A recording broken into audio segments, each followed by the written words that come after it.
Phones. Mobile phones. Ned cursed himself for not working it out for himself. Now that he looked, he could see two people speaking into them.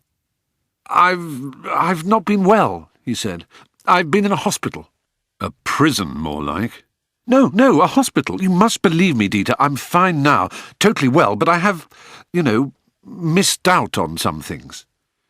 Dieter let Ned back into the lorry, but he was more silent as they continued the journey south towards Orbenra and the German border. Ned sat beside him, thinking furiously. He had come to the conclusion that his best recourse was a kind of limited honesty. The last thing he wanted was for Dieter to flag down a police car.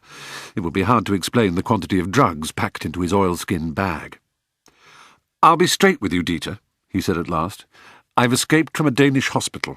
My family put me there because of a drug problem, but I'm fine now. Really, absolutely fine. I'm heading for Hanover to be with my girlfriend. I've messed up my life, but I'm better now. I just need help to get home." "How long were you there?" asked Dieter, his eyes firmly on the road. "Nearly a year." "Nearly a year, and you don't know what a mobile phone is?" "They gave me electric shock therapy. I forget things sometimes. What can I say? I'm not a bad man, Dieter. I promise you that." "Sure," said Dieter, and he fell quiet again.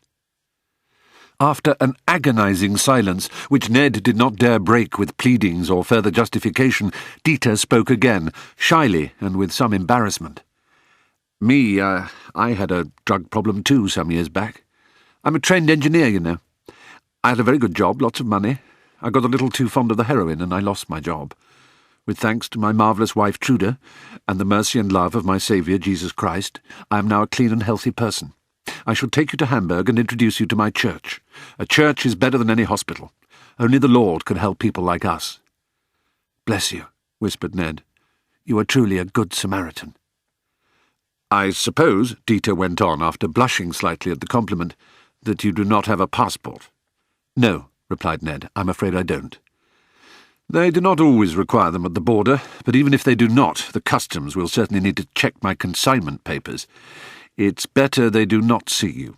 We're 10 miles away. I shall stop at the next filling station, and you must hide amongst the cargo. They do not search." "Let me give you some money for the diesel." For a terrible moment, Ned thought that he had said something wrong. Perhaps diesel was a thing of the past, and lorries were now fuelled by methane or hydrogen or God knew what else. "Money? I do not want your money," Dieter said. "I do this for my Saviour. That is my reward." As they drove the 10 miles to the filling station, Ned, as gently as he dared, probed Dieter about his drug habit and how much money it had cost him. "Heroin is that expensive?" he said, wonderingly. "Sure, but it's cheaper if you smoke it," Dieter said. "You must know this, surely. What was your drug?" "Cannabis." "Your family sent you to a hospital for cannabis? My God! My mother smokes a joint every evening." My parents are very old-fashioned," Ned said, uncomfortably aware that there was much about the world he had yet to learn. Approaching the traffic lights at the outskirts of Hamburg, Ned felt a pang of guilt as he grabbed his oilskin bag, opened the door, and jumped down onto the street. "Sorry, Dieter," he called back into the cabin, "but I really don't think your church can help me." Dieter shook his head sorrowfully and pulled away with a hiss of brakes and a big double honk from his horn. Ned skipped aside and waved until the lorry disappeared around a corner.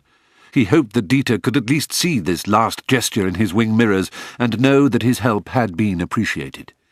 Which, indeed, it had been.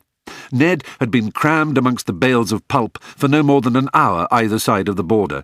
The doors at the back had not even been opened, though the side of the lorry right next to Ned's ear had been slapped twice as they had been waved through, causing him a ringing in the ears which was still with him.